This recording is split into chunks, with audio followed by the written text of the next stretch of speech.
Dalam merespons kemungkinan peningkatan risiko dan pelemahan ekonomi nasional akibat dampak global, maka hari ini Bapak Presiden juga telah memutuskan untuk memberikan sebuah paket stimulus agar pertumbuhan ekonomi dapat dijaga momentumnya dan juga stabilitas perekonomian terus diperkuat.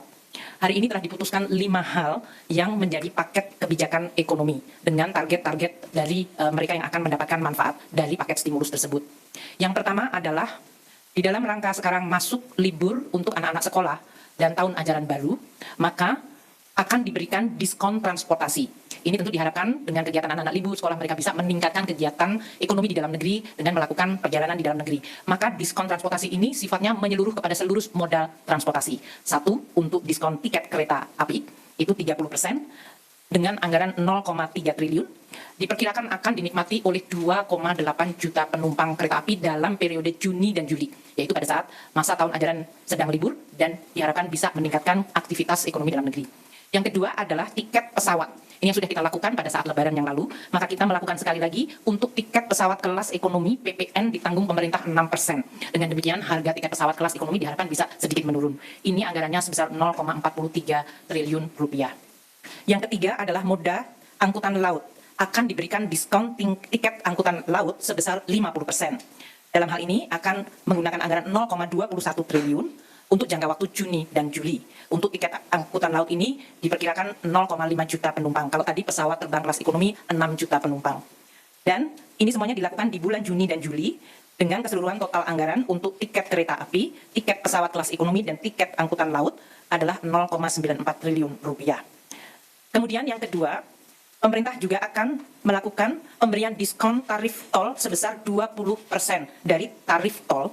Dalam hal ini, untuk bulan Juni dan Juli diperkirakan jumlah pengguna jalan tol mencapai 110 juta pengendara. Untuk ini akan dilakukan melalui operasi non-APBN, karena dalam hal ini untuk Kementerian PU akan melakukan atau sudah memberikan surat edaran kepada Badan Usaha Jalan Tol BUJT mengenai kebijakan diskon tarif tol tersebut. Yang ketiga adalah penebalan bantuan sosial. Pemerintah memerlukan untuk memberikan dukungan kepada kelompok paling rentan dan miskin. Nanti Pak Mensos dan Ibu Winnie dari BPS bisa menjelaskan mengenai targetnya. Saat ini untuk penebalan bantuan sosial akan diberikan tambahan dana 200.000 per bulan untuk 2 bulan kepada penerima sasaran kelompok penerima manfaat untuk program kartu sembako sebesar 18,3 juta kelompok penerima manfaat. Target grupnya nanti akan disampaikan oleh Pak Menteri Sosial dan Ibu Winnie. Selain diberikan 200.000 per bulan untuk 2 bulan yang akan dibayarkan pada bulan Juni ini, mereka juga akan mendapatkan 10 kg beras bantuan beras gratis untuk 2 bulan. Jadi akan dapat 20 kg beras. Dalam hal ini, total anggaran yang disediakan untuk pemberian tambahan kartu sembako dan bantuan pangan adalah sebesar 11,93 triliun rupiah. Pemerintah, dalam hal ini Kementerian Sosial, akan melaksanakan untuk tambahan kartu sembako, yaitu 200.000 per bulan dibayarkan bulan Juni, sedangkan untuk bantuan pangan akan dilaksanakan dengan Bappenas dan Kementerian Pertanian. Pak Menteri Pertanian akan menjaga agar penyaluran beras bisa membantu kelompok paling miskin dan rentan tanpa menyebabkan harga beras turun di tingkat petani. Karena kita selalu harus mencari keseimbangan antara harga beras yang bisa meningkatkan kesejahteraan petani dan harus dijaga nilai tukar petaninya dengan harga beras yang dijangkau oleh masyarakat, terutama kelompok miskin perkotaan, agar bisa terjangkau. Oleh karena itu, untuk bantuan pangan beras ini nanti Pak Menteri Pertanian yang akan menjelaskan baik melalui stabilisasi pasokan harga pangan atau melalui bantuan pangan yang akan ditetapkan pelaksanaannya di bulan Juni dan Juli tanpa mengganggu harga beras yang ada di tingkat petani. Kelompok yang keempat ini ditujukan kepada pekerja dan para guru honorer, yaitu pemberian bantuan subsidi upah PSU kepada 17,3 juta pekerja yang memiliki gaji di bawah 3,5 juta atau di bawah upah minimum provinsi, kabupaten, dan kota. Untuk ini, para pekerja yang terdaftar di BPJS Tenaga Kerja dan nanti Kemenaker yang akan mengimplementasikan program tersebut, yaitu bantuan subsidi upah sebesar Rp300.000 per bulan diberikan untuk bulan Juni dan Juli, jadi 2 bulan 600.000. Penyaluran juga akan diupayakan pada bulan Juni ini.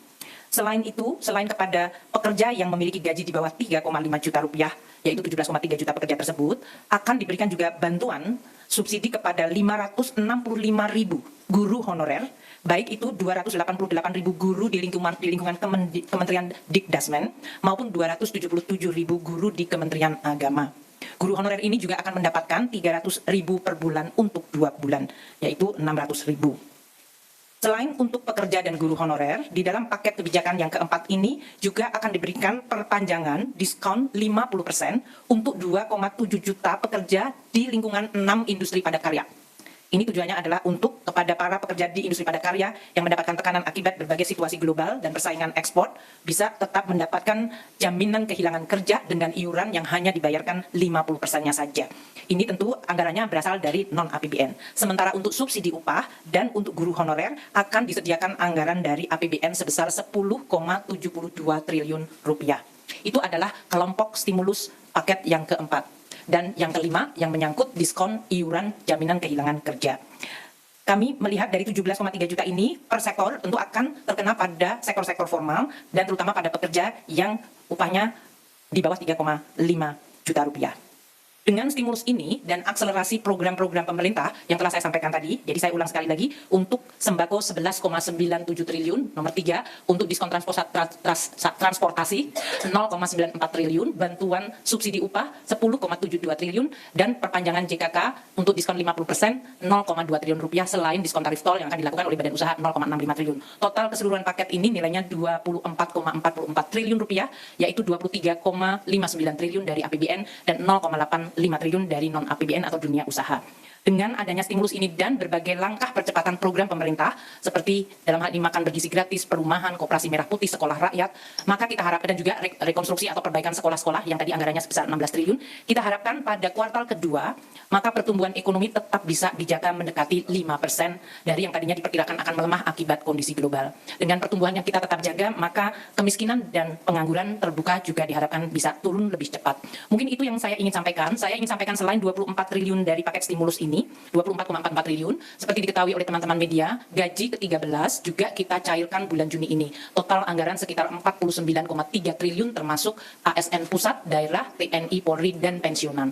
Dengan adanya pencairan gaji 13, paket stimulus 24,44 triliun, dan akselerasi program-program pemerintah, maka kita harapkan momentum pertumbuhan bisa terus terjaga. Demikian yang bisa saya sampaikan, dan saya akan memberikan kesempatan kepada Pak Menteri Sosial.